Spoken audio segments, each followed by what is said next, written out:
They felt compelled to question and to answer their own questions. They would not have used aloud, certainly, the word sex, but their questions and answers convinced them that all a woman can expect from lingering on exalted heights is a hard chill afterwards. That white women had not profited in the least from the psychosexual profit system which segregation in the South supported so lavishly, they slowly began to understand. And furthermore, they caught on to the fact that no bargain had been made with them in any of these transactions. They learned that discrimination was a word with secret meanings. This much of semantics they understood as clearly as a recipe for beaten biscuits. In the white Southern woman's dictionary, discrimination could be defined as a painful way of life which too often left an empty place in her bed and an ache in the heart. So, after slowly learning this lesson, the women climbed down from the pedestal when no one was looking, and went forth to commit treason against a Southern tradition set up by men who for 2 long centuries had betrayed their mothers, sometimes their wives, and many of the South's children, white and mixed. The women sneaked down from their chilly places, did their little sabotage, and sneaked up again, wrapping innocence around them like a lace shawl. They set secret time bombs and went back to their needlework, serenely awaiting the blast. They had no Lady Lincoln to proclaim their emancipation from Southern tradition, but they didn't need one. White men were unaware of it, but the old pedestal on which their women had been safely stowed away was reeling and rocking. With an emotionally induced stupidity really beneath them, these men went on with their race economic exploitation, protecting themselves behind rusty shields of as phony a moral cause as the Anglo-American world has ever witnessed.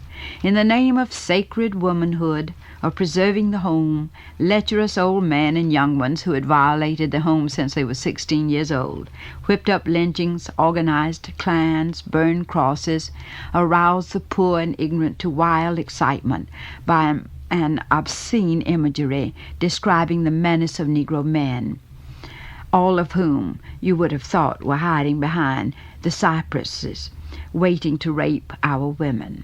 In the name of such holiness they did these things, to keep the affairs of their own heart and conscience and home, as well as the community, under control. And not once did they dream their women did not believe their lies. And then it happened.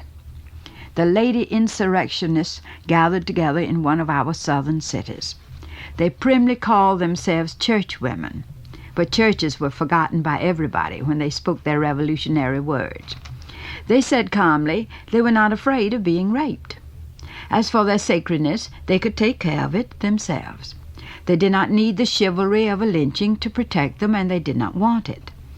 Also, they would personally do anything in their power to keep any Negro from being lynched, and furthermore, they squeaked bravely, they had plenty of power. Well, they had more than they knew. They had the power of spiritual blackmail over a large part of the white South. All they had to do was drop their little bucket into any one of numerous wells of guilt dotting the landscape and splash it around a bit. No one of thousands of white men had any notion of how much or how little each woman knew about his private goings-on. Some who had never been guilty in act began to equate adolescent fantasies with reality, and confusion was everywhere. This was in 1930. Let me look up from the book for a moment and tell you what has happened briefly since then. For a long time, these Southern white women were almost alone in their attempt to break down the rituals of segregation. They did not begin with the ritual. They began with a movement opposing lynchings. I know that sounds rather shocking, but up to that time, a lynching had been accepted. They had never been a criticism in a newspaper of a lynching, not since Reconstruction days. And now suddenly the women were banding together and saying, we'll have no more lynchings. They went on from there, thinking in terms of other forms of discrimination. And finally, in recent years, segregation has become a real problem, which they try to deal with. But they were alone, and their men didn't help them very much, except as they blackmailed them and got the help, which they didn't mind stooping to do. Today, things are different. The young of both sexes, many of them, are concerned with what is happening in the field of, what shall we call it, racial discrimination.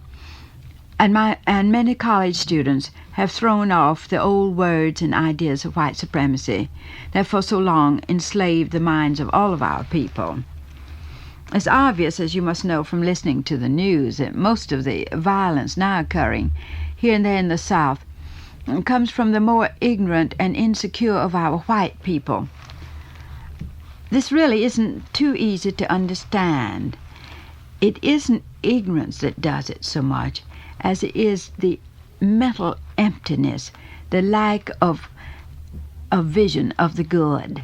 To understand why this is so, I have written several chapters in Killers of the Dream, analyzing the milieu out of which the so-called hoodlums come. I think the picture would be distorted, however, if we did not keep in mind the peculiar bargain Mr. Rich White made with Mr. Poor White about Mr. Negro. Now, this bargain, which I have written as a folk tale, I'm not going to read here, for it would require a complete reading of it. But this is something that we do need to remember, because although the hoodlums are doing the violent acts, they are being protected by the powerful businessmen and politicians of the region. I would like, however, to read you a few pages from the chapter called Distance and Darkness, because I think this explains something about the mind and the attitude of our poor whites, if I may call them that. Only a man or woman who has traveled in childhood the old sand or clay roads of the South, who have stayed in the country after nightfall, can know what distance and darkness meant in the making of the rural mind of the South. Distance was not a word, but a force, pushing a man hard against his memories and fears, isolating him from a world to which he had never felt securely tied. When the sun set, the night began. There were no lights, only a kerosene lamp or a pine knot burning, and always the swamp back of you, of the dark hills or empty fields stretching on. Far away the Negroes singing in dim lantern-lit churches, moaning their misery and shouting their joy. Sudden, sharp laughter from nowhere. The sounds crept out. Whippoorwill, tree frogs, roar of alligator back in the pond, rustle of palmetto. Restless, never-ending, as if an unseen hand brushes over it and cannot let go.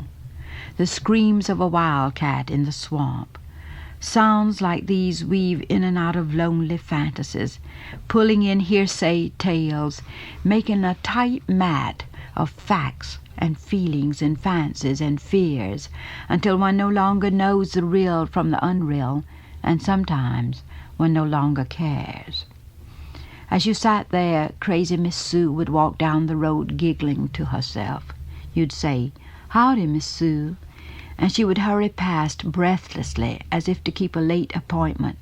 Or maybe she would stop, turn, look at you gently as if you were a childhood dream, and then float away in the dusk, and you would watch her, bemused, not certain after a moment whether it was Miss Sue or your own strange notions walking down the road beyond you. Sometimes a man sat on the front steps talking about the crop or next day's farm work, whittling on a stick, maybe just thinking, now and then aiming his spittle to hit the bull's eye of a totally imaginary spot. Have you seen that? That is rural adventure, rural fun. No wonder a man-hunt took on zest, with no more thought given the running, frightened human being than to a running, frightened animal. Southern culture has put few words in the rural mind to make the difference between human and animal. The words in the white mind are words that turn the Negro into animal, words deliberately fed to people to place the Negro beneath the level of human, to make him not only animal, but a menace. So much cruelty is on a somatic level. It is a man's dreams that make him human or inhuman, and a man who knows few words to dream with, who has never heard in words said aloud other men's dreams of dignity and freedom and love, who has never heard of man the creator, who has never even seen man-made beauty, but has heard only of man the killer, and words about sex and race which fill him with anger and fear and lust, and words about himself that make him feel degraded, or blow him up crazily into paranoid superiority. How can he know the meaning of human? How can he know that? No wonder lynchings, however infrequent they now are, shock us deeply, for each one is a sign not so much of troubled race relations as of a troubled way of life that threatens to rise up and destroy all the people who live it. Only a few of our people are killers. Only a handful would take a man's life so casually and so greedily. But there have been too many lynchings in the South of this nature, where the Negro, a stranger to the mob who lynched him, has not only been shot, but his body riddled with bullets, each person in the group killing the lifeless body again and again and again, for us not to understand that the lynched Negro becomes not an object that must die, but a receptacle for every man's forbidden feelings, sex and hate, cohabiting in the darkness of minds too long, pour out their progeny of cruelty on anything that can serve as a symbol of an unnamed relationship that in his heart each man wants to befoul. And just as one lynching in Dixie shakes the whole world, poised as it is today in such delicate equilibrium, so do the efforts to make lynching a national crime upset on deep, unverbalized levels of the mind those Southern leaders and their Northern associates who gave the privilege of lynching to rural whites as a ritualistic reward for accepting so meekly their design for living, who protected it through the years, and who now dread the withdrawal of this compensation, knowing well that the design will crumble quickly, and not knowing at all what will follow, either in their region or in their own minds. Of course, there are complexities in every racial situation. Never are such matters neat and simple. They can't be, for they reach deep into history, memory, beliefs, values, or into the hollow place where values should be. But the mistake the enlightened leadership of the South, and sometimes of the North, has made and is still making in 1962 is to expect people to act wisely without the facts that would convince them of the reason to act, and without belief in the moral quality of their action. They can't do it. We can be swung into war even when our hearts don't go along, but we who are free cannot be driven into a new way of life unless our hearts and minds tell us it is right for us as human beings. A new way of life has to be created. People sometimes say the so-called racial problem is not a problem amenable to solution. But the actual truth is it is not a problem at all. It is a cruel way of life for which, if we wish to survive, a new way of life must be substituted. And such a life requires a new vision, a new grasp of the meaning of the human experience. A new set of values must be found. The divine center must be touched somehow. Chapters in the last section of the book deal with segregation as a symptom of our dehumanization, and with it as a symbol of man's lost self. Let me pull out from the chapter called The Chasm and the Bridge a few pages that deal with this problem of symbols as they affect the people of Asia and Africa as well as ourselves.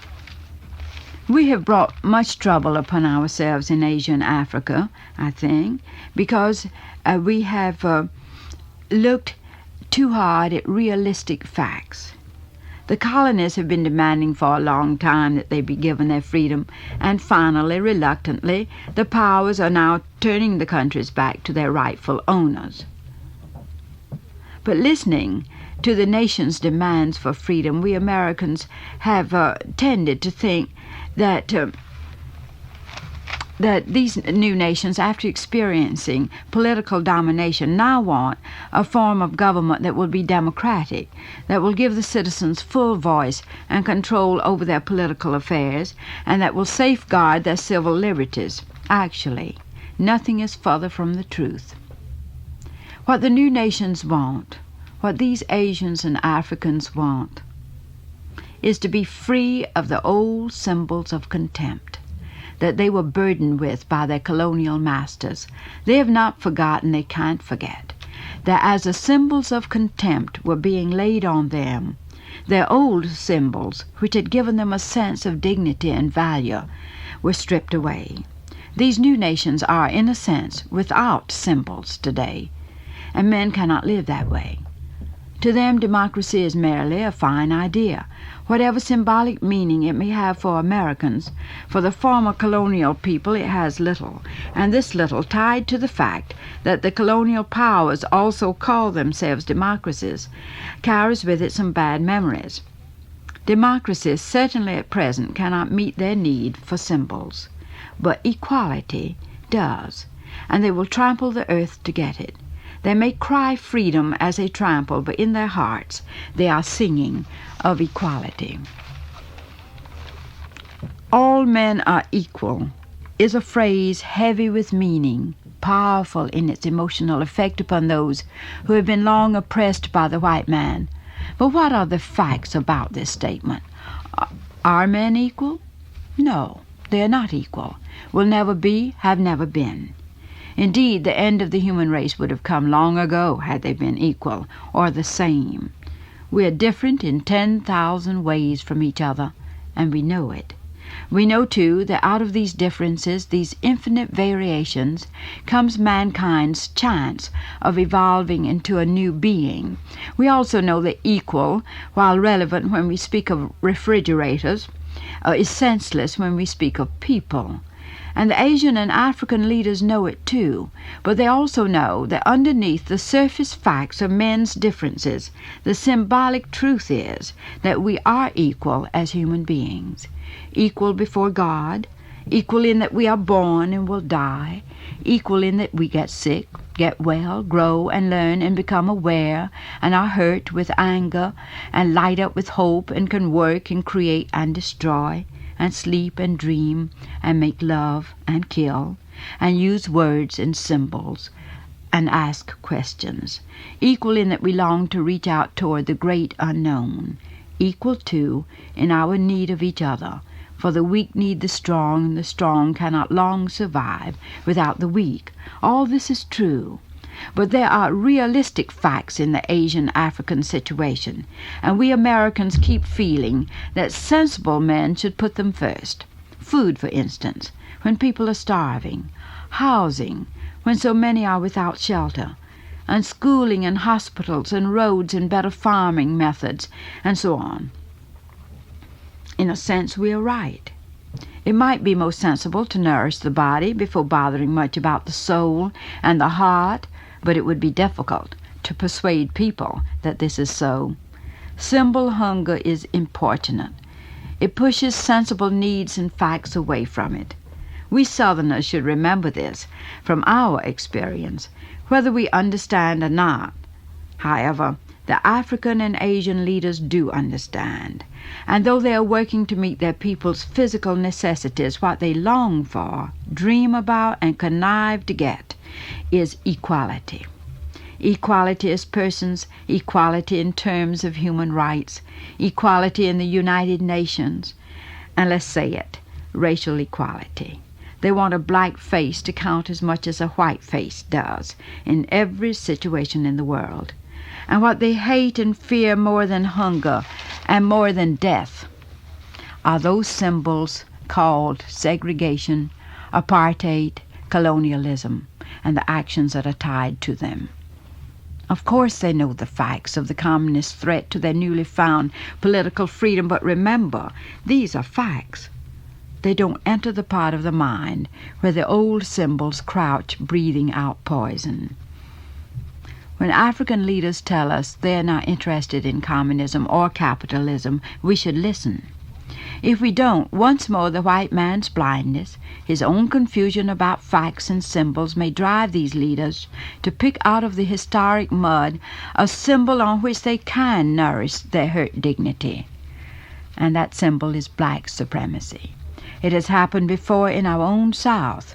After the Civil War, when things were in chaos and misery was everywhere, and people were without food and learning and shelter and medicine, what did our politicians do? They picked up the symbol of white supremacy and made it a flag and a doctrine and a passion by which to unify poor white and rich white who felt they had little in common in a mutual hostility against the Negro. It was one easy way to build power. In Africa, there are tribal hostilities hard to deal with, prickly and mind-consuming, which pull against national loyalties and aims. Why not siphon off the tribal fury and turn it into hatred of whites who continue so stubbornly to think of themselves as superior? A black leader would be stupid not to be tempted, and a tragic fool were he to succumb to the temptation. I would like to end what I'm reading from the book on 2 paragraphs at the close of the chapter called The Chasm and the Bridge. If only we could afford this zigzagging walk into the future that we are now taking. But each day the slowness becomes more dangerous. What will quicken us? What will illumine our minds? What can be said or done that will compel us to slough off inertia and complacency and take our stand for the human being against his unnumbered enemies? If only we could see the brokenness in each of us and the necessity for relationships. If we could realize our talent for bridging chasms that have always been and always will be. If only we could rise up against the killers of man's dream. But sometimes that killer of dreams is in us, and we do not know how to rid ourselves of it. Once, long ago, a little crazy hypothesis was thrown across a dark sky and left there, and people could never forget it. Religions were built by its light, poets' minds shone in its brightness, political systems used its warmth to draw men closer together, and science examined it cautiously and proved it to be the essence of sanity, the seed of human growth. It may be only a bedtime story that men told themselves in their loneliness. It may be a lie. This sanctity of the human being, this importance of man the individual, this right of the child to grow, but when it is proved so, there will no longer be an earth to witness the lie's triumph, and no men here to mourn the loss of their dream. So we stand, all of us, tied to the past and clutching at the stars. Only by an agonizing pull of our dream can we wrench ourselves from such fixating stuff and climb into the unknown. But we have always done it, and we can do it again. We have the means, the techniques, we have the knowledge and insight and courage. All have synchronized for the first time in history. But do we have the desire? That is a question each of us must answer for himself.